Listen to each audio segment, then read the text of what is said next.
आज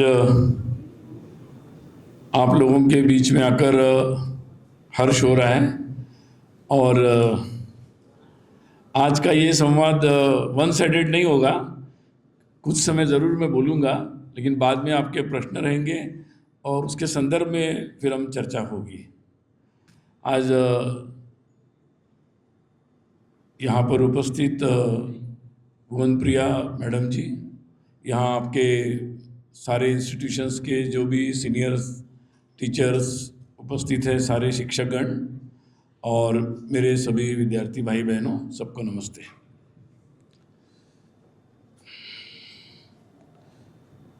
आज से कुछ वर्ष पूर्व जब पूरा राष्ट्र अपने स्वाधीनता के 75 वर्ष मना रहा था,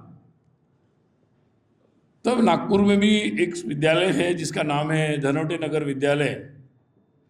वो विद्यालय भी अपने स्वाधीनता के 75 वर्ष मना रहा था और उस विद्यालय ने अपने मुख्य अतिथि के रूप में राष्ट्रीय स्वयंसेवक संघ के जो वर्तमान सरसंघ चालक है डॉक्टर मोहन जी भागवत, उनको अपना मुख्य अतिथि के रूप में बुलाया।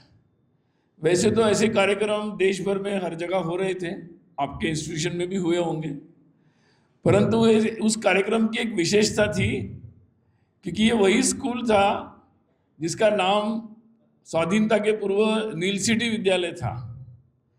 और उसी विद्यालय में आज जब हम वंदे मातरम गा रहे थे, 150 वर्ष हो गए वंदे मातरम के, तो उसी ब्रिटिश काल में वंदे मातरम बोलना भी कानूनी पाबंदी थी उस पर। आज भी कुछ लोगों को प्रॉब्लम हो रही, वो बात अलग है, लेकिन ब्रिटिश काल था जिस समय वंदे मातरम बोलने पर पाबंदी थी। और इसीलिए उस स्कूल में संघ के संस्थापक डॉक्टर केशव बलिराम हेडगेवार अपनी 10वीं कक्षा में पढ़ रहे थे। उन्होंने अपने सब मित्रों के साथ ये निश्चय किया कि अपने सभी मित्रों के साथ मिलकर पूरे स्कूल में उन्होंने वंदे मातरम के लिए तैयार कर लिया। जब ब्रिटिश अधिकारी स्कूल को सुपरविजन करने आए तो पहले उनके क्लास के सभी मित्रों ने, सभी लोगों ने वंदे मातरम से उनका स्वागत किया और धीरे धीरे हर क्लासरूम में उनका स्वागत वंदे मातरम से हुआ और फिर नागपुर के सारी स्कूलों में यह आंदोलन फैल गया। वो बस महज 10वीं कक्षा में थे और 2 महीने तक आंदोलन चला। अल्टीमेटली उनको स्कूल से निकाल दिया गया और वो यवतमाल के राष्ट्रीय विद्यालय में, एक वहाँ डिस्ट्रिक्ट है यवतमाल नागपुर के पास, वहाँ उनको राष्ट्रीय विद्यालय में प्रवेश लेना पड़ा। तो ये जो स्कूल था, इस स्कूल को लगा कि हम जब स्वाधीनता के 75 वर्ष मना रहे हैं तो ये हमारा ही स्कूल है कि जिसने डॉक्टर हेडगेवार जी को वंदे मातरम कहने के कारण निकाल दिया था। तो अगर उस गलती से कुछ, मतलब वो जो भी गलती हुई, पाप हुआ, उससे धुले बगैर हम लोग उस आगे नहीं बढ़ सकते हैं। और इसीलिए उन्होंने संघ के वर्तमान सरसंघ चालक डॉक्टर मोहन जी भागवत, उनको अपना मुख्य अतिथि बनाया। तो जो काल का चक्र है वो घूमता है, समय लग सकता है, लेकिन अगर हम देश के लिए, समाज के लिए, धर्म के लिए, संस्कृति के लिए कुछ अच्छा काम करते हैं, शुद्ध मन से करते हैं, एक अच्छी धारणा के साथ करते हैं, हिम्मत के साथ करते हैं, तो आपकी उम्र महत्वपूर्ण नहीं है। तो हो सकता है कि उस समय उसकी मान्यता न बने, परंतु एक समय आता है जब वो बात महत्वपूर्ण होती है, समाज को समझ में आती है और वो बात सेलिब्रेशन बन जाती है।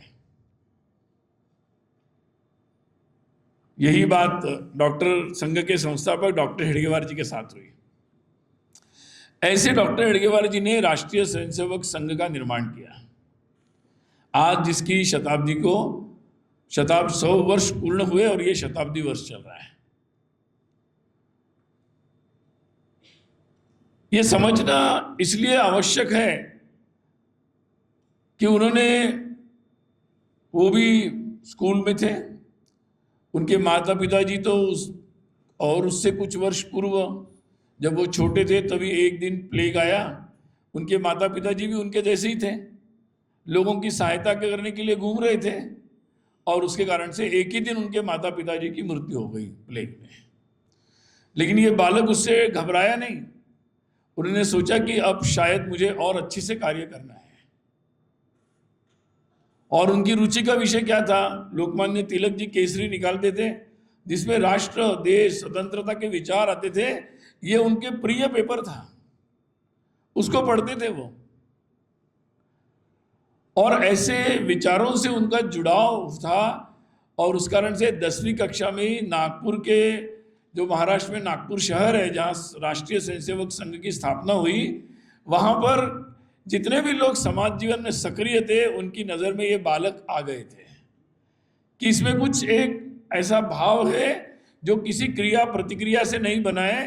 तो एक जन्मजात देशभक्त को वो देख रहे थे, और इसलिए उनके जीवन में राष्ट्रीय, जिसको हम बोलते हैं, उससे शब्द से वो जुड़ गए। राष्ट्रीय वंदे मातरम से उनको स्कूल से निकाला गया, तो वो राष्ट्रीय विद्यालय में, जो हमारे स्वाधीनता सेनानी उन दिनों शिक्षा, जब ब्रिटिश शिक्षा आई, और जिन्होंने हमारे देश की शिक्षा, जो हमारे देश का ज्ञान, हमारे देश की जो दृष्टि है, हमारे देश की संस्कृति, धर्म, इतिहास, हमारा सम्मान, सबको एक दिन उस शिक्षा को डिनाय कर दिया था 1835 में, एक ऑर्डर निकालकर।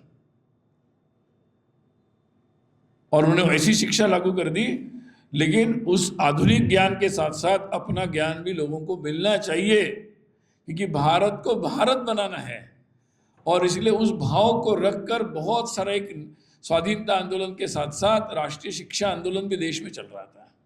इसलिए जितने भी हम देखते हैं आजकल राष्ट्रीय विद्यालय, नेशनल कॉलेज, जैसे एक नेशनल कॉलेज लाहौर में था जहाँ भगत सिंह पढ़ते थे, तो ये पूरी एक श्रृंखला पूरे देश भर में खड़ी हो रही थी। ऐसी एक राष्ट्रीय विद्यालय में संघ के संस्थापक डॉक्टर जी का प्रवेश हुआ।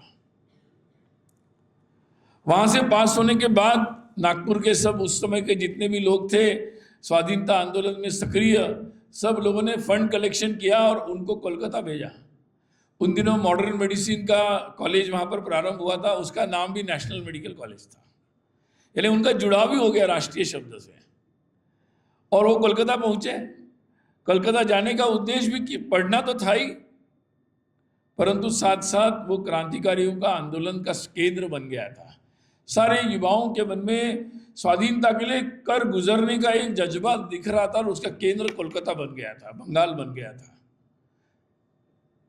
उस लोगों के पास वो पहुंचे और उनकी जो सर्वोच्च समिति थी, अनुशीलन समिति में भी पहुंच गए।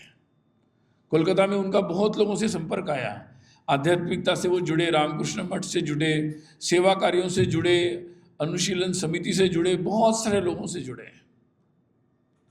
नागपुर में आए वापस, नागपुर में राष्ट्रीय कांग्रेस से जुड़े, आज की नहीं, उस समय की नेशनल कांग्रेस, और नेशनल कांग्रेस में सक्रिय हुए। एक उनके जीवन का ये सारा क्रम चल ही रहा था। उसी समय उनके बात एक दिमाग में आ रही थी, क्या मेरा ये भारत जो है, ये भारत क्या केवल एक पॉलिटिकल एंटिटी है? क्या केवल ब्रिटिशों से मुक्त करने से भारत भारत बन जाएगा? ये प्रश्न उनके मन में आ रहे थे। या भारत के सामने और भी प्रश्न है? केवल ब्रिटिशों की सत्ता यही एक प्रश्न है, या और भी कई प्रश्न है जिसको हम सुलझाए बगैर अच्छा भारत नहीं बना सकते? क्योंकि भारत तो जो नेशन स्टेट की आज हम पॉलिटिकल थ्योरी अपने कॉलेज यूनिवर्सिटीज में पढ़ते हैं, वैसा भारत तो नहीं है। भारत अलग है।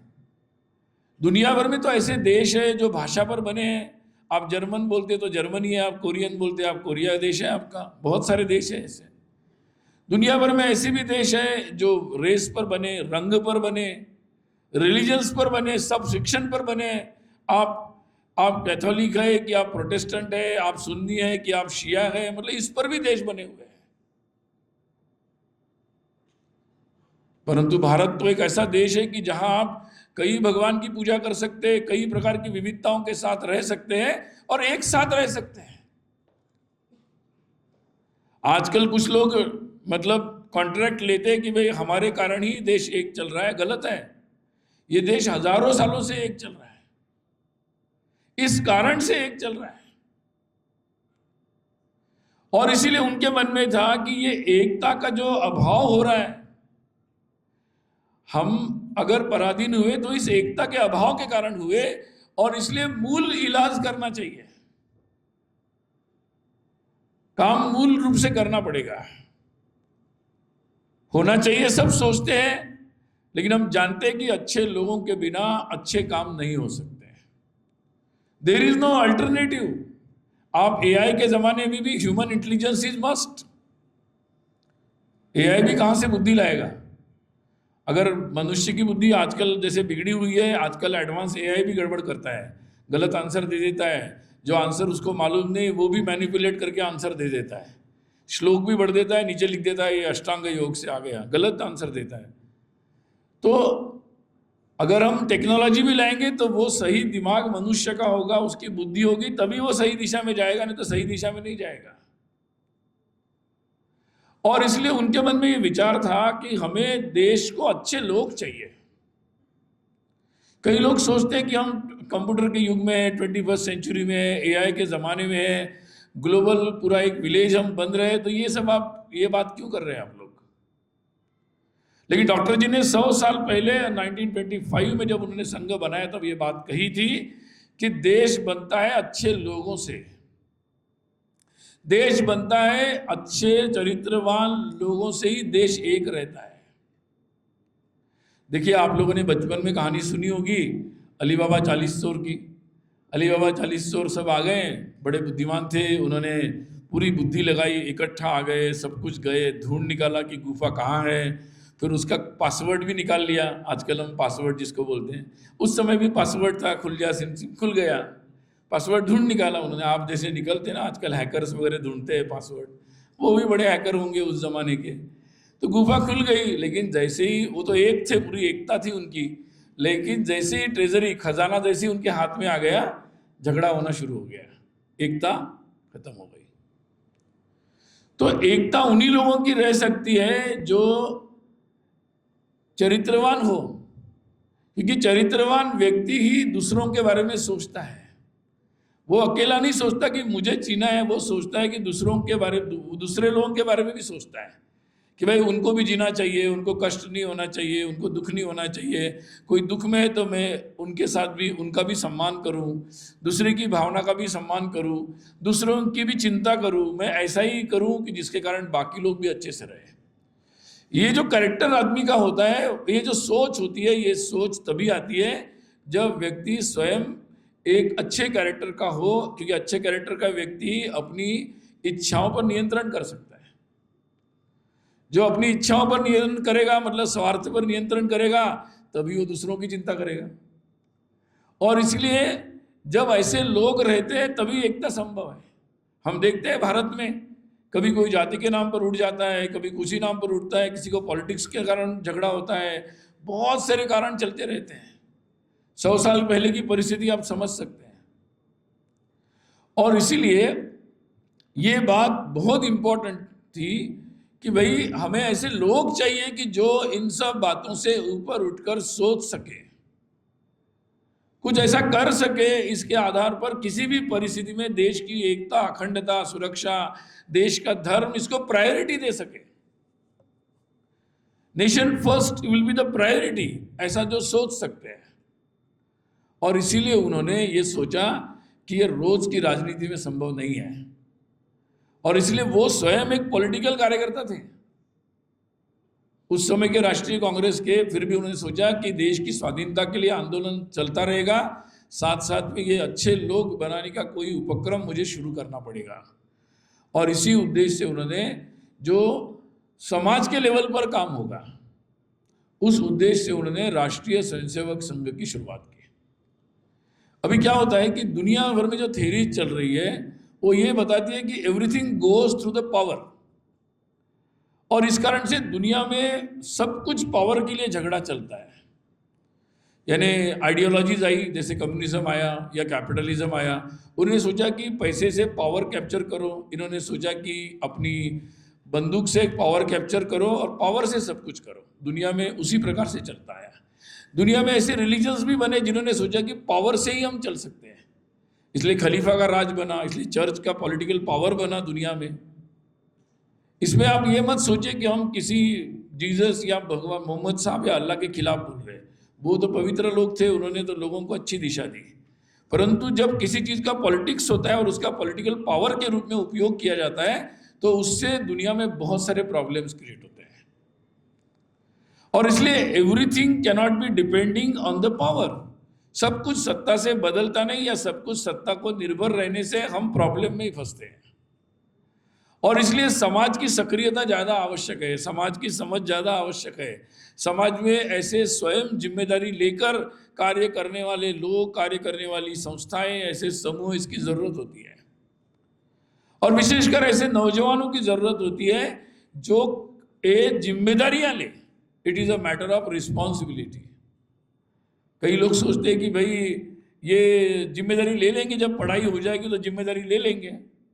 ऐसा होता नहीं है। आपको IIT जाना है, मेडिकल में जाना है। आजकल, पहले तो 12वीं के बाद 12वीं से तैयारी करते थे, फिर 11वीं में, 10वीं में, आजकल 8वीं में, आजकल तो प्राइमरी स्कूल से शुरू करते कि भाई इसको वहाँ भेजना है, तैयारी शुरू करो।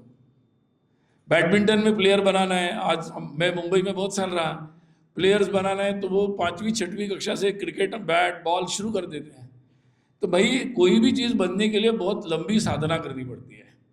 अगर अच्छा व्यक्ति बनना है, अच्छा व्यक्ति केवल स्वयं के लिए नहीं, देश समाज के लिए भी कुछ करना है, जिंदगी उस तरह से बनानी है, तो उसकी भी प्रैक्टिस करनी पड़ती है। It cannot be attend in a day. एक रात में ये बदल नहीं सकते आप। आपका स्वभाव है, आपकी शैली बन जाती, प्रैक्टिस बन जाती है, और इसलिए इसका भी अभ्यास करना पड़ता है। तो राष्ट्रीय स्वयंसेवक संघ डॉक्टर जी ने जो बनाया, इसी अच्छे व्यक्ति बनने के लिए, और अच्छा व्यक्ति केवल स्वयं के लिए नहीं, समाज के बनने के लिए, जो समाज के बारे में सोचेगा, देश के बारे में सोचेगा, केवल सरकारों पर निर्भर नहीं रहेगा, स्वयं होकर ये कार्य करेगा, ऐसी पूरा एक उन्होंने सोचा।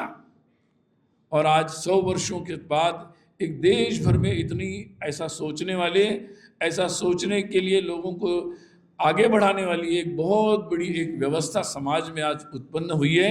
उसी का नाम राष्ट्रीय स्वयंसेवक संघ है।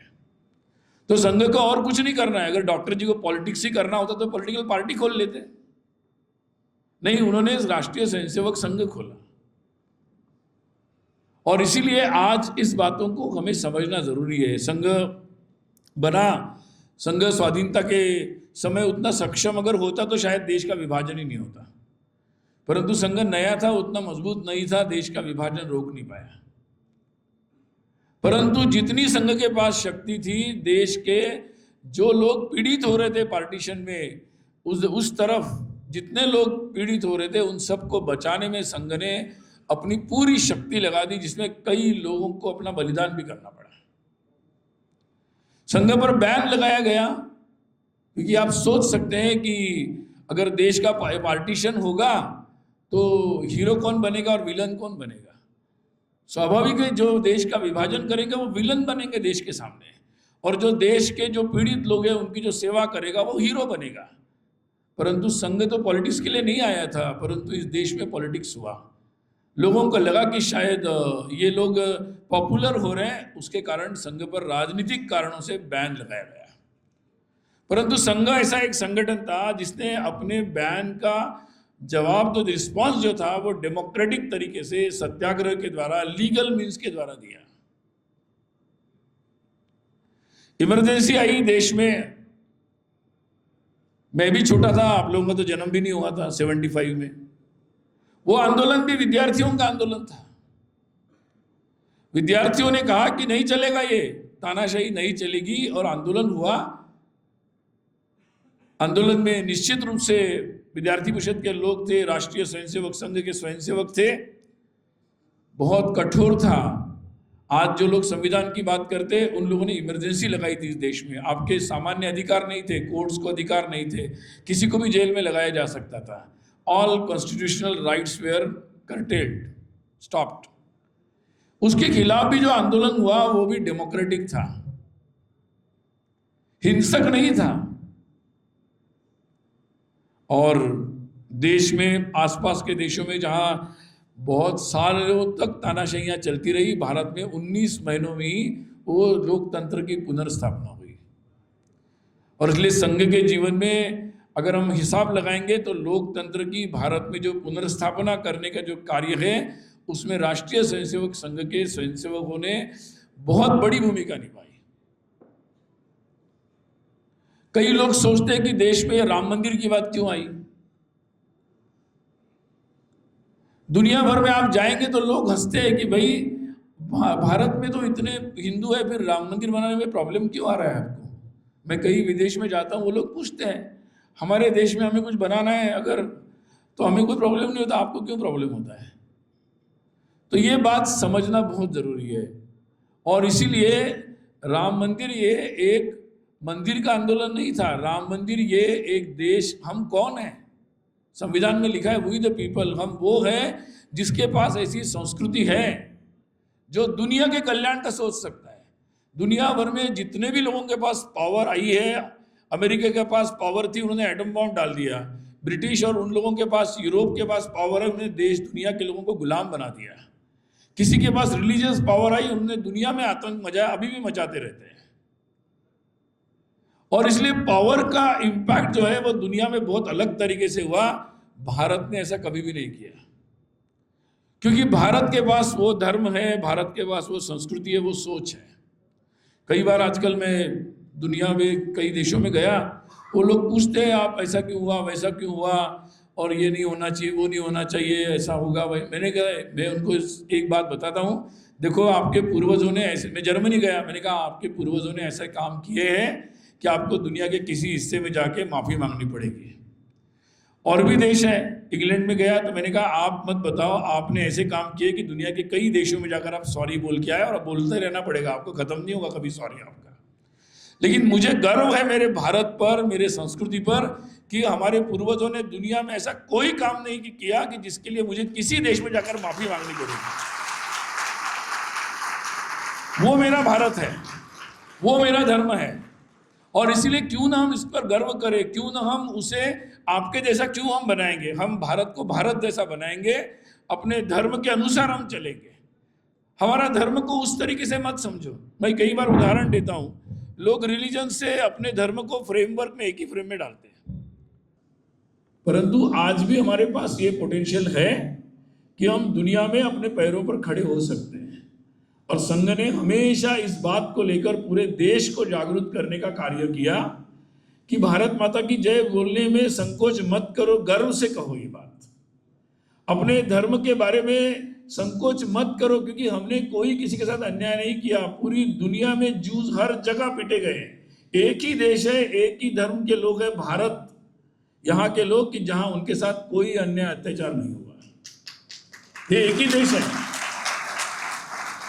और इसीलिए मैं आपको उदाहरण दे रहा था कि जैसे मैं अभी एक जगह से यहाँ आया, मैं पैदल भी आ सकता हूँ, कार से भी आ सकता, मैं साइकिल से आ सकता हूँ, बाइक पे आ सकता हूँ, ईवी कार से आ सकता हूँ, विदेशी कार से भी आ सकता हूँ, कैसे भी आ सकता हूँ। आने का माध्यम कई हो सकते हैं, लेकिन मुझे ट्रैफिक फॉलो करना पड़ेगा, लाइसेंस रखना पड़ेगा, अपना पोल्यूशन लेवल ठीक रखना पड़ेगा ताकि मैं गंदगी ना फैलाऊँ, और लेन फॉलो करनी पड़ेगी, स्पीड देखना पड़ेगा, ट्रैफिक सिग्नल देखने पड़ेंगे। So everybody has to follow the rule, तभी हम इतनी गाड़ियाँ एक साथ चल सकती हैं। तो हम जिस धर्म की बात कर रहे हैं, भारत जिस धर्म की बात कर रहा है, वो ट्रैफिक रूल्स है। आप किसी भी रिलीजन की गाड़ी में बैठ सकते हो, आप अपने तरीके से चलाओ, लेकिन आप ऐसा अगर चलाओगे कि मेरी गाड़ी चलेगी, दूसरी की गाड़ी नहीं चलेगी, तो फिर सब गाड़ियां एक साथ रोड पे नहीं चल सकती। तो भारत जिस धर्म की बात कर रहा है, वो धर्म का मतलब है कि आप अगर ये यूनिवर्सल रूल्स को फॉलो करोगे तो दुनिया में 10 नहीं 50 रिलीजन्स एक साथ रह सकते हैं। और भारत में इस प्रकार के कई प्रकार के रिलीजन्स एक साथ 1000 वर्षों से चलते आए हैं। अभी भी नए रिलीजन्स आएंगे, उनके लिए भी जगह है, बस ये बेसिक धर्म को सबको फॉलो करना है। और इसीलिए जब तक हम उस रिलीजियस फ्रेम में अपने धर्म की बात को समझेंगे, तब तक हम कंफ्यूजन करते रहेंगे। इस कंफ्यूजन को दूर करने के लिए ही संघ जब हिंदू धर्म, हिंदू संस्कृति, हिंदू समाज, हिंदू राष्ट्र की बात करता है, तो इस धर्म को समझाने के लिए कर रहा है, और उससे कॉम्प्रोमाइज नहीं हो सकता है। और इन्हीं बातों को लेकर लगातार संघ के स्वयंसेवक कार्य कर रहे हैं। समाज के हर क्षेत्र में, शहर में, गांव में, पहाड़ में, जनजाति क्षेत्र में, समाज के हर वर्ग में जहां जरूरत पड़ी वहां मुद्दों को लेकर सरकारों के पास जाने तक, समाज की जहाँ अभाव है वहाँ सेवा तक, हजारों लाखों की संख्या में ये सारे कार्य हो रहे हैं। आज शताब्दी होते होते इतनी सारी जो संघ की यात्रा है उसमें बहुत सारे प्रसंग आए। आज भी बहुत सारे प्रश्न समाज में हैं। उन प्रश्नों को जब हम देखते हैं तो ये प्रश्न न कोई संगठन न कोई सरकार अकेले समाधान नहीं कर सकता। ये जो कार्य अभी तक हुआ ये समाज के सहयोग और समर्थन से हुआ, लेकिन अब सहभाग की आवश्यकता है। अब आप लोगों को केवल आई लाइक इट और डिसलाइक इट तक नहीं चलेगा। I will participate, I will be in the driving seat, इस तरीके से हमें सोचना पड़ेगा और देश के सभी लोगों को इस प्रकार से सोचने की आवश्यकता है। हमारे पास आज भी इतना पोटेंशियल है, इतनी ऊर्जा है कि हम परिस्थितियों को बदल सकते हैं, बहुत बेहतर कर सकते हैं। उसी दृष्टि से पूरे देश में इस शताब्दी वर्ष ने समाज का जाकर आह्वान किया है संघ ने कि आपका सहयोग और समर्थन 100 वर्षों तक प्राप्त होता रहा, अब आपका सहभाग, प्रत्यक्ष सहभाग की अपेक्षा है। उसी अपेक्षा को लेकर मैं भी आपके बीच में आया हूँ। तो मैं अपनी बात को यहीं पूरा करता हूँ। अब आपके जितने भी प्रश्न आप लोगों ने यहाँ दिए थे उन प्रश्नों की चर्चा हम लोग लगातार करेंगे।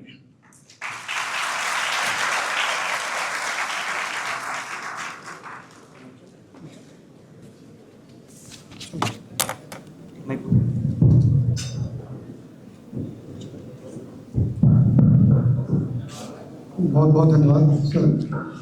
अपने बीच में बहुत सारे प्रश्न आ गए हैं और जो प्रश्न मैं उठाऊंगा वो बच्चा अगर यहाँ पर होगा तो अपने स्थान पर खड़े हो जाएंगे। धीरज दुबे बीसीए के स्टूडेंट हैं। इन्होंने पूछा है, आज का युवा डिजिटल और सोशल मीडिया प्लेटफॉर्म पर बहुत सक्रिय है। धीरज खड़े हो गए अपने स्थान पर, ठीक है। आज का युवा डिजिटल और सोशल मीडिया प्लेटफॉर्म पर बहुत सक्रिय है, लेकिन बढ़ते स्क्रीन टाइम के दौर पर युवा अपनी ऊर्जा और समय को सही एवं रचनात्मक दिशा में कैसे लगा सकते हैं?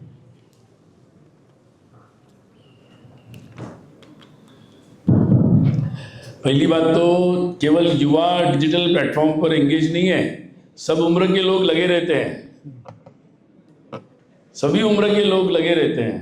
इसलिए आप अकेले चिंता मत करो, प्रॉब्लम है तो फिर सबका है। दूसरी बात यह है कि देखिए, हर एक का काम बहुत है।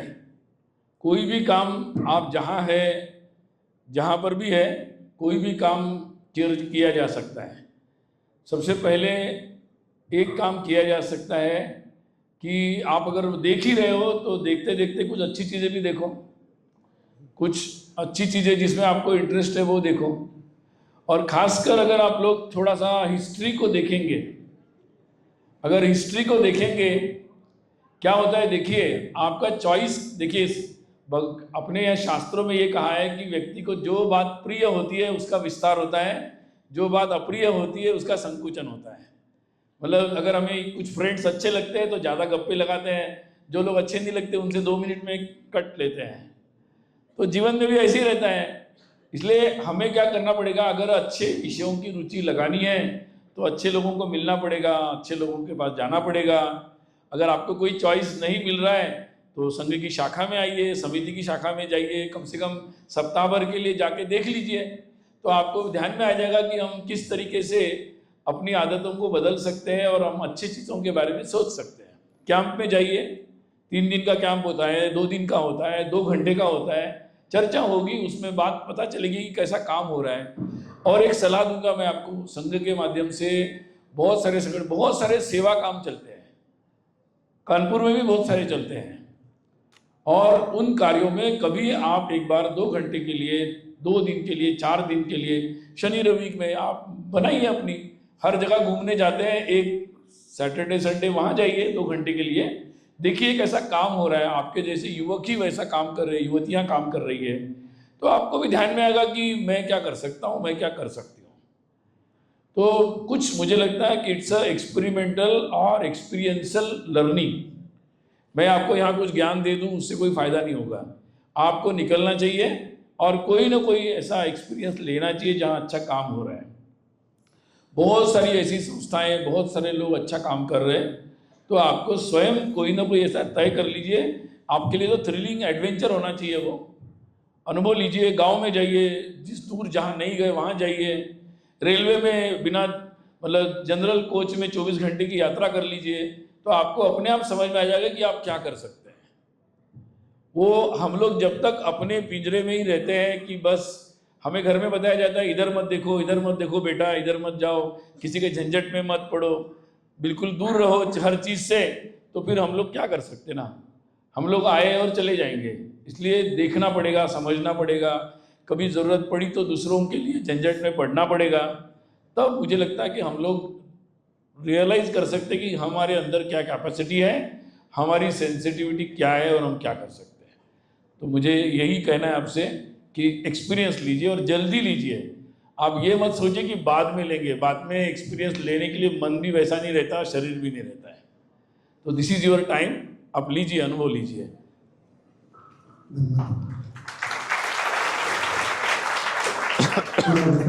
ललित कुमार शर्मा कंप्यूटर एप्लीकेशन के छात्र हैं। आप पूछ रहे हैं कि आप राष्ट्रीय स्वयंसेवक संघ के माध्यम से जमीनी स्तर पर संगठन और समाज सेवा से जुड़े हैं। इस अनुभव से शासन व्यवस्था और नेतृत्व के प्रति आपकी सोच किस प्रकार से प्रभावित हुई? शासन आपका ये पूछना है। नहीं, आखिरी का वाक्य, शासन व्यवस्था क्या मतलब आपके अनुभव से आप शासन व्यवस्था और नेतृत्व के प्रति आपकी नेतृत्व नेतृत्व, हाँ, कि आपकी सोच किस प्रकार से प्रभावित हुई। मतलब वो मुझे लगता है पूछना चाह रहे हैं कि आपको राष्ट्रीय स्वयंसेवक संघ से जुड़ने से क्या लाभ हुआ, ये सब समझ रहा है। लीडरशिप समझ गया। आपका प्रश्न जितना मुझे समझ में आया उतना बताता हूँ। देखिए, ऐसा है कि निश्चित रूप से संघ के साथ अगर हम लोग जुड़ते हैं तो हमने देखा कि भाई संघ में हम लोग गीत गा रहे हैं, कैंप में जा रहे हैं हम लोग। कैंप तो हमारा महाराष्ट्र में हो रहा है, लेकिन कैंप में हर कक्ष का नाम जो दिया है वो अल्लूरी सीताराम राजू आंध्र का एक कक्ष का नाम वो दिया है, एक नाम नारायण गुरु का नाम दिया है केरल के, एक संत रविदास का नाम दिया है यहाँ उत्तर भारत से, तो संत तुकाराम ज्ञानदेव का नाम तो दिया ही है। तो हमें समझ में आया कि मतलब ये क्या है, और उससे हमें एक देश की एकात्मता समझ में आई। हमने गीत गाए, अलग अलग हमारे गण बनते हैं। गण में हम लोगों ने देखा कि एक गण गीत गा रहा है मराठी में, एक गा रहा है तेलुगु में, उनकी भाषा नहीं है। नागपुर में मैं पला बड़ा, वहाँ संघ का ऑल इंडिया कैंप होता है। हर साल हमने बचपन से देखा कि देश भर के लोग आ रहे हैं, एक ग्रुप बन रहा है, गण बोलते हैं हम उसको। उस गण में हर प्रांत के लोग हैं, लगभग 18 का गण है तो 18 प्रांत के लोग हैं। और वो लोग तय कर रहे हैं कि इनका गण तेलुगु गीत गाएगा, उनका गण तमिल गाएगा, उनका पंजाबी गाएगा, और वो नई भाषा को थोड़ा सोशलाइजेशन कर रहे हैं, थोड़ा फैमिलियर होने का प्रयास कर रहे हैं। तो ये छोटे छोटे प्रयासों से समझ में आया कि एक दृष्टि संघ में रहने से हम लोगों को मिली। मुझे लगता है 2 प्रकार की बातें मिली। एक यानी जो दृष्टि है, जिसको हिंदी में संकीर्ण शब्द बोलते हैं ना, मतलब आप जहाँ के वहीं तक सोचना नहीं, तो पूरा अखिल भारतीय सोचना, पूरे देश के बारे में सोचना है। तो ये जो एक वाइडर, मतलब जब भी मैप सामने आएगा तो पूरे देश का मैप सामने आएगा, ये एक दृष्टि मिली।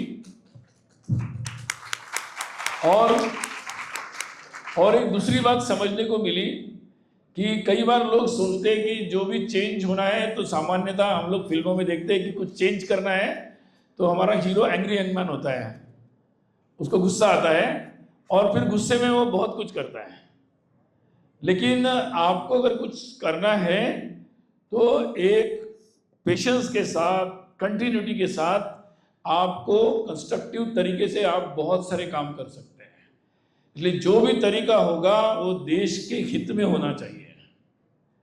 आपको जो भी अच्छा काम करना है उसका तरीका गलत नहीं हो सकता, उसका तरीका देश के विरोध में नहीं हो सकता, उसका तरीका कंस्ट्रक्टिव होना चाहिए, डिस्ट्रक्टिव नहीं होना चाहिए।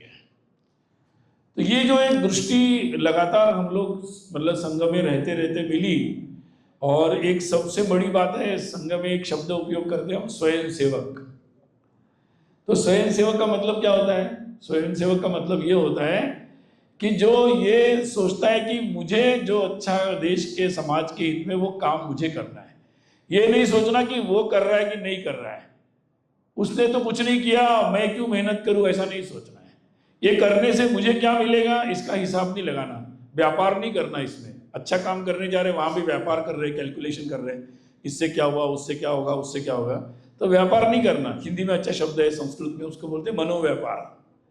मतलब एक होता है पैसे का व्यापार, एक होता है मन में व्यापार चलता रहता है, मुझे क्या मिला, क्या नहीं मिला, इसने क्या किया, हम करते रहते, रोज करते रहते। इसको ये तो मिल गया, इसको तो ये तो यहाँ चली गई, मैं तो वहाँ चली गई, मैं चला गया, यहाँ वो आ गया, हमारा मनोव्यापार चलता रहता है। तो संगम में हम लोग ये ज़्यादा सीखते हैं कि ये मनोव्यापार के चक्कर से निकलने का अभ्यास करते रहते रोज, और उस कारण से आप एक रह सकते हैं और एक मिलकर आप बहुत अच्छे काम कर सकते हैं। इसलिए सबसे पहले अपना स्वयं का मैनेजमेंट जो है ना, दैट इज़ वेरी इंपॉर्टेंट।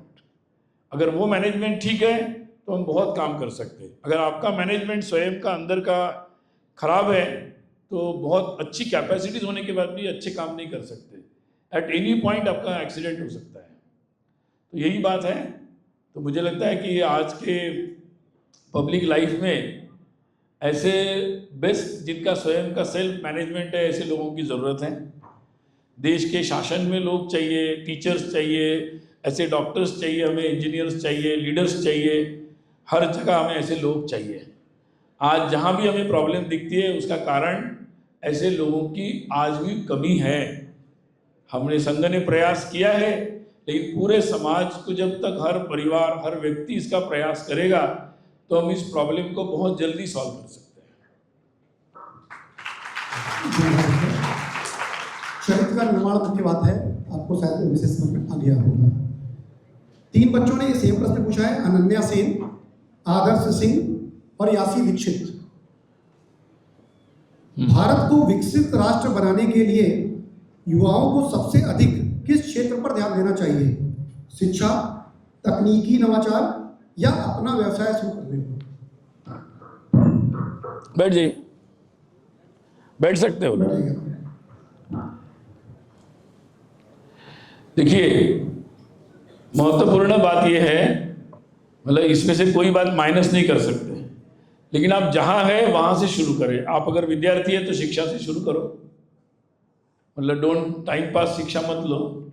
नहीं तो हमारे एक मित्र है, वो सर्जरी में गए और उन्हें सर्जरी ओपन कर दी, लेकिन जब क्लोजिंग का सेशन किया नहीं था, क्लास में बंक किया था, तो मेरे साथ एक डॉक्टर थे, उनको फ़ोन कर रहा है, भाई मैंने कर दिया लेकिन वो क्लास तो मेरी मिस हो गई थी, अब क्या क्लोजिंग कैसे करूँ मैं। तो लाइफ में क्या होता है, ऐसे हो जाता है। तो और मैं रियल स्टोरी बता रहा हूँ ये। तो इसलिए आप लोग जो काम कर रहे हो उसको अच्छे से करना पड़ेगा, अच्छे से पूरा, मतलब ओपनिंग से लेकर एंडिंग तक हमें समझना पड़ेगा। दूसरी बात से आज देश को बहुत ज़्यादा ज़रूरत है, कोई भी सरकार, कोई भी आ जाए, कोई भी दुनिया भर में, अमेरिका जैसा देश भी 15-20% लोगों से ज़्यादा सरकारी नौकरी नहीं दे सकता, कोई भी नहीं दे सकता। अमेरिका में वो क्या करते हैं, मोर देन 30% लोगों को जो टैक्स पेयर्स मनी है वो वेलफेयर के रूप में देते रहते हैं।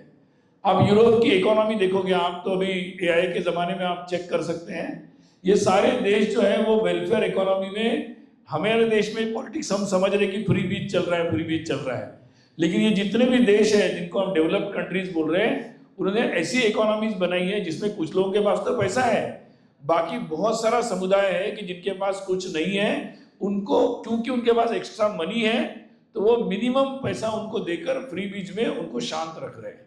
And this is the situation in America also.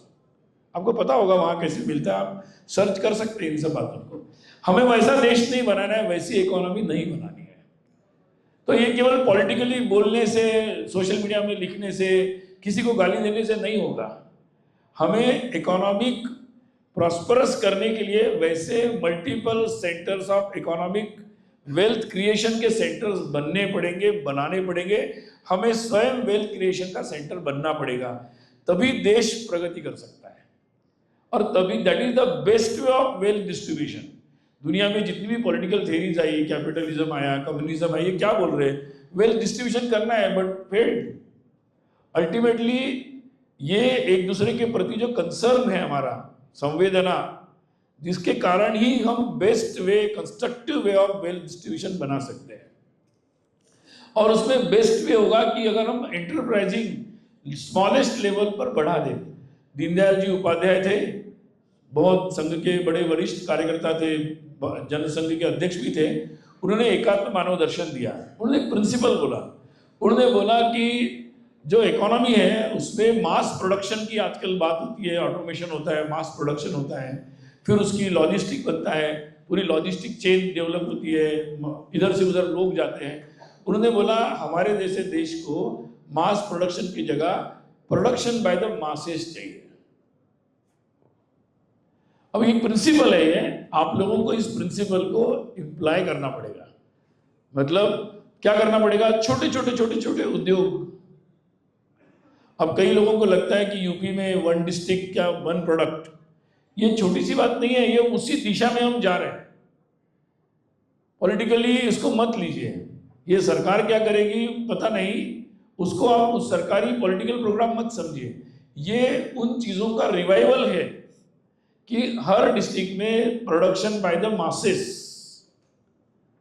कि हर तरह से लोग अपना स्वयं वेल्थ क्रिएशन करेंगे, प्रोडक्ट क्रिएट करेंगे।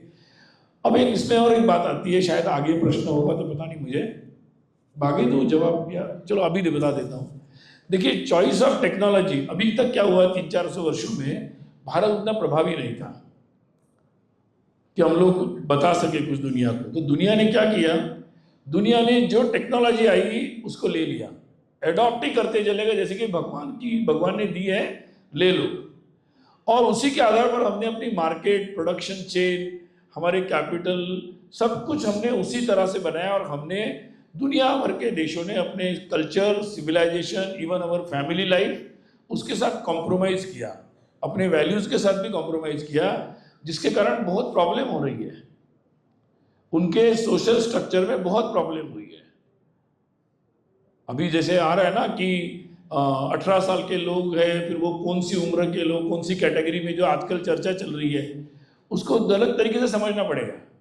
दुनिया भर में क्या हुआ है, ये नई जो इकोनॉमी डेवलप कई देशों में हुई, उसके कारण क्या हुआ कि उनके सोसाइटी में बहुत डिस्टर्बेंस आया। अमेरिका में 62% बच्चे जो 18 साल की उम्र के आसपास के हैं वो घर से बाहर है, माँ पिताजी के साथ नहीं रहते, क्योंकि फैमिली डिस्टर्ब हो गई है, कॉम्प्रोमाइज हो गई फैमिली इकोनॉमिक डेवलपमेंट के चक्कर में। उस कारण से वो अपना खुद ही निर्णय करते हैं, उनको अपना कमाना भी है, निर्णय भी करना है, रहना भी है, शादी के लिए लड़का या लड़की खुद ही ढूंढना है, अपने क्या करना है वो डिसीजन भी लेना है, अपना जो ट्रॉमा है वो खुद ही मैनेज करना है। और उस कारण से उनके लिए वो एक कैटेगरी बन जाती है, उसके राइट्स वगैरह वगैरह वगैरह बहुत सारी चीजें बन जाती है। But that doesn't apply to our country, that doesn't apply to our country. हमारे देश में ऐसी कैटेगरीज नहीं है, हम सब 1, 2, 3 जनरेशन एक साथ ही रहते हैं, हम एक दूसरे से शेयर करते हैं, हमारी प्रॉब्लम्स एक की नहीं है, हम बाइनरीज में काम नहीं करते। महिलाओं का प्रश्न पूरे समाज का है, विद्यार्थियों का प्रश्न समाज का है, मजदूरों का प्रश्न मजदूरों का नहीं पूरे समाज का है, किसी एक उम्र के लोगों का प्रश्न उनका नहीं है, सबका है। तो हम लोगों की जो सोच है ना, ये सोच के अनुसार सोचना पड़ेगा। उनके लिए ठीक है, कोई 62% लोगों के लिए कोई लड़का लड़की ढूंढने वाला ही नहीं है, तो क्या करे वो लोग, फिर वो नए प्रकार के तरीके अपनाते हैं। But whether it is applicable to us or not, ये सोचना पड़ेगा।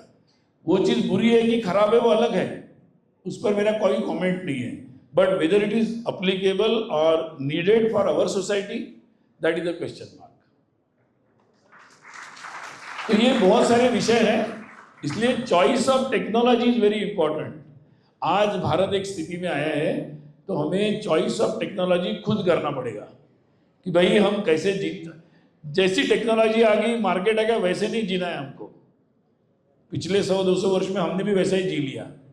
आप लोगों को सोचना यह है कि हम ऐसा नहीं करेंगे, हम नया भारत है, हम सोचेंगे हमें जीना कैसे है, उसके अनुसार टेक्नोलॉजी का चॉइस करेंगे। नहीं है तो हम नई बनाएंगे, उसके अनुसार नई प्रोडक्शन चेन बनाएंगे, नया मॉडल बनाएंगे इकोनॉमी का। आज नहीं बनेगा, एक दिन में यू टर्न नहीं होगा, हाईवे पर नहीं होता है टर्न, तुरंत नहीं मिलता यू टर्न, टाइम लगेगा। लेकिन एक जनरेशन में हम ऐसा बना देंगे, क्योंकि दुनिया भी इसको ढूंढ रही है। तो उस तरीके से इन प्रॉब्लम्स को अगर आप लोग सोचेंगे तो मुझे लगता है बहुत सारे जवाब मिल जाएंगे।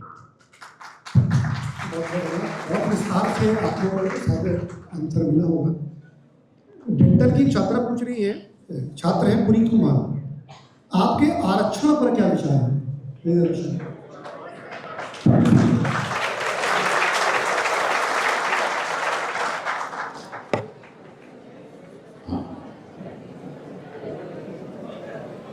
हो गया ना?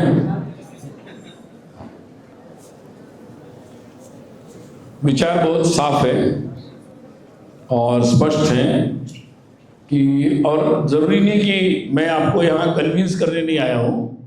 आपके अपने विचार है, मैं अपने विचार यहाँ कम्युनिकेट करने के लिए आया हूँ।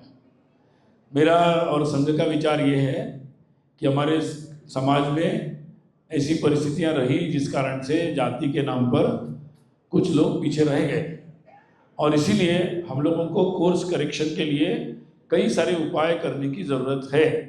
हमारे पूरे समाज की एकता में सबसे बड़ी बाधा अगर कोई है तो जाति के नाम पर होने वाला भेदभाव, और उसके कारण जो भी हमारे अंतर्गत संबंध है वो बहुत बड़ी बाधा है हमारी एकता में। और इसलिए उसका उपाय यही है कि सभी लोग तुरंत एक लेवल पर आ जाए। उसके लिए कई उपाय हैं, उसमें से एक उपाय जो संवैधानिक तरीके से आरक्षण का बना है, उस उपाय को भी संघ मानता है और उस उपाय का समर्थन करता है। सैली बीडीएस की इंटर्न है, आप पूछ रही हैं, जेन जी जनरेशन के बच्चे इनर पीस को कैसे मेंटेन करें? मुझे लगता है मैंने जवाब दे दिया है इसका जी। सिंपल चीज है। कोई ये आजकल क्या बोलते हैं, फोमो ना, क्या बोलते हैं? हाँ, तो फोमो नया नहीं है, पुराना है, बड़े लोगों को भी होता है। जो बूढ़े माँ बाप होते हैं उनको बच्चे अलग रख देते हैं, उनको भी होता है, उनको भी होता है वो। तो अगर हम केवल अपने बारे में सोचेंगे कि मुझे ही फोमो हो रहा है, ऐसा नहीं है, बाकी लोगों के बारे में भी सोचो, सब एक दूसरे के बारे में सोचेंगे तो सबका फोमो दूर हो जाएगा। वही तो है अपनी परिवार की व्यवस्था, वही तो है। लेकिन अगर हम एक कैटेगरी बना के सोचेंगे तो फिर प्रॉब्लम का सॉल्यूशन नहीं मिलेगा।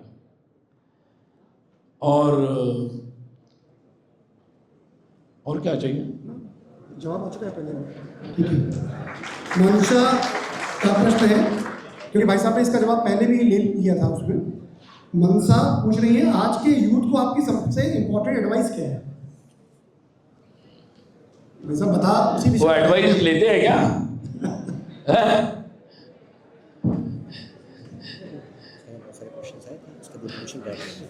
चलो ठीक है, पूछा है तो कुछ बता देता हूँ। मेरे को लगता है कि भगवान ने सबको बहुत अच्छा, आज की युवा पीढ़ी को वैसे एडवाइस की ज़रूरत नहीं है। मैं तो मानता हूँ कि पिछली हर पीढ़ी में लगता है कि आज के बच्चे बिगड़ गए। मैं पुराना लिटरेचर पढ़ते रहता हूँ, 1850 में भी लोग कह रहे हैं कि आज की पीढ़ी बड़ी ख़राब हो गई। 1947 में भी लोग कह रहे हैं आज की पीढ़ी तो मतलब बेकार हो गई। तो ये हर समय रहता है। जैसे कॉलेज में भी होता है ना, सीनियर्स आते हैं एल्यूमनी मीट में, बोलते हैं हमारे ज़माने में कुछ अलग था, आज पता नहीं कैसे हो गया। आप लोग भी सीनियर बन जाएंगे, आएंगे, आज के जूनियर ऐसे नहीं है, हमारा समय अच्छा था। So everybody lives in their life, कोई बुरा नहीं है इसमें। इसलिए आज की जो नई पीढ़ी है उसको अगर मैं समझूं, एक समय था आज से 25-30 साल पहले, युवा लोग भारत पर विश्वास ही नहीं करते थे कि भारत में कुछ होगा, भारत से कुछ निकलेगा, भारत कुछ कर सकता है, विश्वास नहीं करते थे। इवन भारत माता की जय बोलने में भी संकोच करते थे। मुझे याद है कि 1985 में मेरा 12th हुआ और हम कॉलेज, मेरा इस्लाम कॉलेज था नागपुर में, हम कॉलेज में भारत माता की जय बोलते थे तो बाकी सब देखते थे, अरे आ गए भारत माता की जय वाले। सो भारत का बारे में बोलना या इतना नहीं था, कूल नहीं था। मतलब आज मुझे लगता है कि भारत माता की जय बोलना कूल है, भारत के भूमि में भी लोग बोलते हैं, क्रिकेट की मैच में बोलते हैं, विदेश में जाते हैं वहाँ भी बोलते हैं। तो मतलब आज मुझे लगता है वो आज की पीढ़ी जो है भारत पे विश्वास करती है, उनको भारत की पोटेंशियल पर गर्व है और विश्वास है। मैंने देखा धर्म के बारे में, राम मंदिर का जब विषय शुरू हुआ तो लोग बोलते थे राम है कि नहीं, हो कि नहीं, बनाना कि नहीं, क्या क्या प्रश्न पूछते थे। यूनिवर्सिटीज में भी ऐसा होता था। मुझे लगता है आज का समय बदल गया। आज मैं देखता हूँ कई शहरों में जब जाता हूँ, 31 दिसंबर को पता नहीं कितने लोग होते हैं, परंतु 1 जनवरी के सुबह मंदिर में बहुत सारे मुझे नौजवान लोग दिखते हैं, सुबह 4 बजे से दिखते हैं। और इसीलिए बहुत उत्साहजनक परिस्थिति है देश में।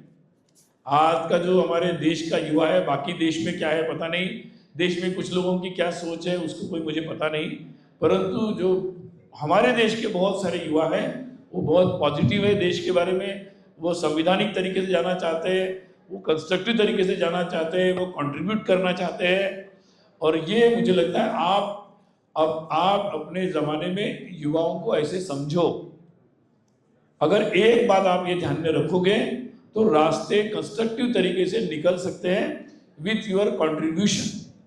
ये बात सही है कि जो चीज़ हमें गलत लगती है उसके बारे में बोलना चाहिए, चुप रहना भी अच्छा नहीं है, परंतु हम जो भी काम करें वो देश हित में हो, समाज हित में हो, कंस्ट्रक्टिव तरीके से हो, ये बात ध्यान में रखना चाहिए। तो वो ज़माना आपको याद करेगा और आपके एक कदम बढ़ाने से भी बहुत अच्छा काम होगा। तो आप पॉजिटिव रहे, यही मेरा एक कहना है।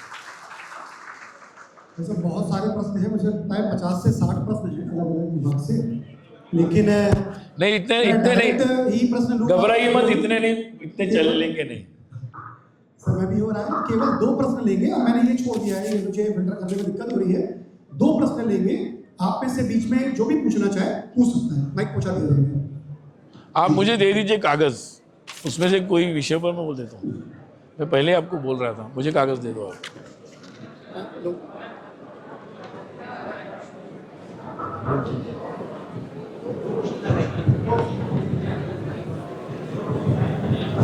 नमस्कार सर, मैं शौर्य प्रताप पीटीसी रेडियो से।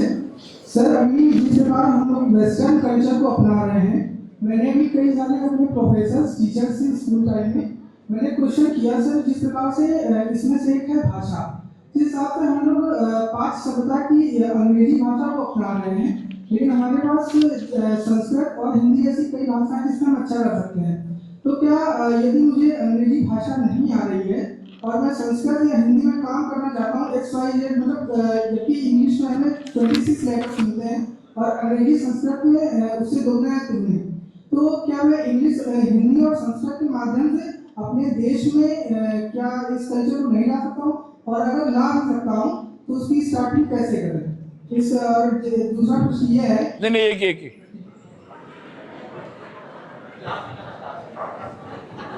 हो गया ना। ऐसा है कि दुनिया भर में बहुत सारे देश हैं जिन्होंने सैटेलाइट बनाया, हाईएस्ट सेमीकंडक्टर्स बनाए, AI डेवलप किया है, और जो भी मॉडर्न टेक्नोलॉजीज है, या वैक्सीन्स डेवलप कर रहे हैं, या आजकल जेनेटिक स्टडीज़ कर रहे हैं। तो जितनी भी सुपर टेक्नोलॉजीज़ है वो जो भी डेवलप कर रहे हैं वो सब अपनी भाषाओं में कर रहे हैं। छोटे देश ताइवानीज से लेकर Korean, Japanese, German, even Russian, Mandarin, मतलब सभी लोग अपनी अपनी भाषाओं में डेवलप कर रहे हैं, हिब्रू में कर रहे हैं। तो ये बात सबसे पहले समझना जरूरी है कि हमारी भाषाओं में भी उतना दम है। ठीक है, बीच में कुछ गैप हो गया है, लेकिन अपनी भाषाओं में भी हम ये सारी बातें कर सकते हैं। और अभी हमारे पास तो नई टेक्नोलॉजीज हैं। कन्वर्टेबिलिटी के लिए हमारे पास ऐसे एल्गोरिदम्स हैं, हमारे पास इंक्रिप्टेड लैंग्वेजेस हमारी सब हम डेवलप कर सकते हैं। तो उसके कारण हम अगर इंक्रिप्शन हमने बना लिया हमारी हर लैंग्वेज में, तो हम ट्रांसलेशन बहुत ही इजीली कर सकते हैं और परफेक्ट कर सकते हैं। अभी ट्रांसलेशन इसलिए नहीं कर पाते क्योंकि इंस्क्रिप्शन हमारी लैंग्वेजेस नहीं हुई है अभी भी हमारे कंप्यूटर सिस्टम्स में। तो हम लोग बहुत कुछ इसको इस तरीके से कर सकते हैं और इसीलिए ये कॉन्फिडेंस आना बहुत ज़्यादा ज़रूरी है। आएगा तो धीरे धीरे आप अपने प्रैक्टिकल लाइफ में कम से कम पर्यायी शब्द अपनी भाषा के समझना शुरू कर दीजिए। आप जो लैंग्वेज में पढ़ रहे हैं, आप मीडियम में वो पढ़िए अभी, लेकिन साथ साथ आप अपनी भाषा के शब्दों को थोड़ी मेहनत करनी पड़ेगी, समझना शुरू कर दो, तो धीरे धीरे वो आएगा। अभी जितने भी हम साइंटिफिक नेम बोलते हैं, बॉटनिकल नेम बोलते हैं, वो क्या है? वो कोई अंग्रेजी के थोड़ी है, वो तो रोमन है, वो ग्रीस है, कहाँ से लिए हुए हैं। तो ये मतलब दुनिया में क्या है कि बुद्धू बनाने के बहुत सारे कारखाने चलते हैं। अब हमें ये करना चाहिए कि हमें बुद्धू कम से कम नहीं बनना चाहिए, व्हाट इज रियल वो हमें समझना है। मैं चाइना गया था तो वहाँ नंबर्स देखा कि नंबर तो इंग्लिश में लिखे है, चाइनीज लैंग्वेज है। मैंने बोला कि ये आप भी इंग्लिश नंबर लिखते हैं क्या? उन्होंने कहा ये इंग्लिश नहीं है, ये हिंदू अरेबिक है। क्योंकि उन्होंने कहा कि जो इंग्लिश में रोमन लैंग्वेज यूज करते हैं, रोमन के नंबर्स तो 1 लगाना पड़ता है, 5 लगाना पड़ता है, उसके आगे पीछे लगाओ तो फिर वो नंबर्स बनते हैं। तो नंबर्स वैसे हैं। तो ये कई चीज़ें हैं जिसका रियलाइजेशन होना बहुत ज़रूरी है और ये सारी चीज़ें आज की नई टेक्नोलॉजी में बहुत बड़ी मात्रा में उपलब्ध हो रही है। एक दो बस छोटे छोटे विषय आप लोगों ने लिखे थे, इसके बारे में एक दो विषय केवल मैं बोल देता हूँ। इसमें आपने लिखा है कि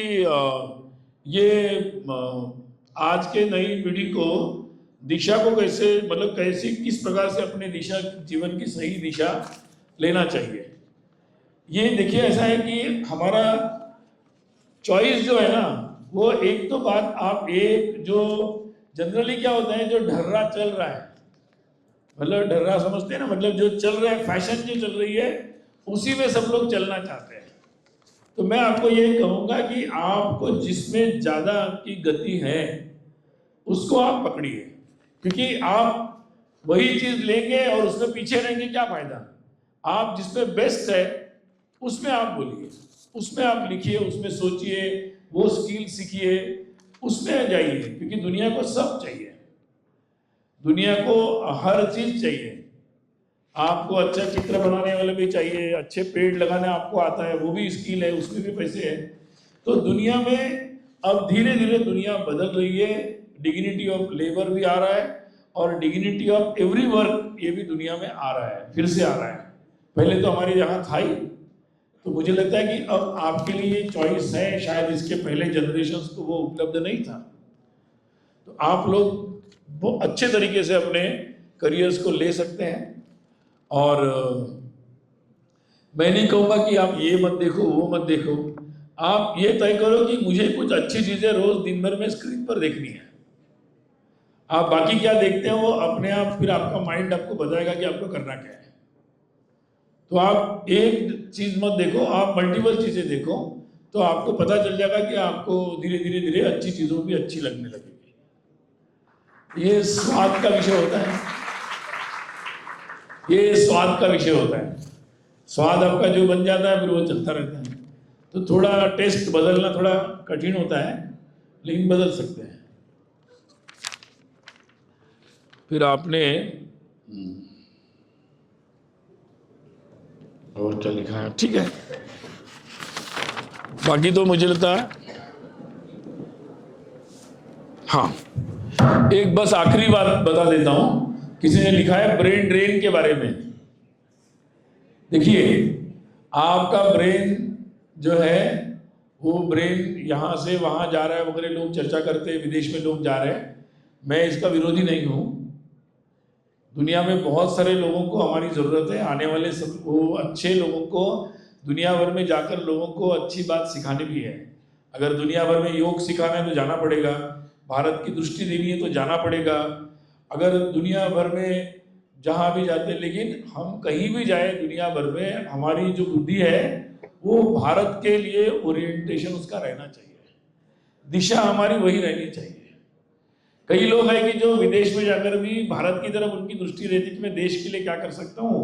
कुछ लोग हैं जो यहीं रहते हैं लेकिन उनको देश की चिंता कम, बाहर की चिंता ज़्यादा रहती है। तो प्रॉब्लम यहाँ रहना और वहाँ रहना नहीं है, प्रॉब्लम है आपकी सोच देश के लिए, समाज के लिए, अपने धर्म संस्कृति के लिए कितनी है। यहाँ लोग हैं कि जो लोगों को चिंता नहीं करते, विदेश में बैठे हैं, वो लोग अपने बच्चों का नाम रखने के लिए भी पूरा देखते हैं कि अपने धर्म संस्कृति के अनुसार नाम क्या रख सकते हैं। तो ये बात जो है ये अपनी सोच की है, इसलिए हम जितना जुड़ेंगे रूट से उतना हम अच्छे बनेंगे। तो आपको बहुत सारी शुभकामनाएं, बहुत सारी शुभकामनाएं। आप अपने करियर में भी आगे बढ़े और बहुत सारे यशस्वी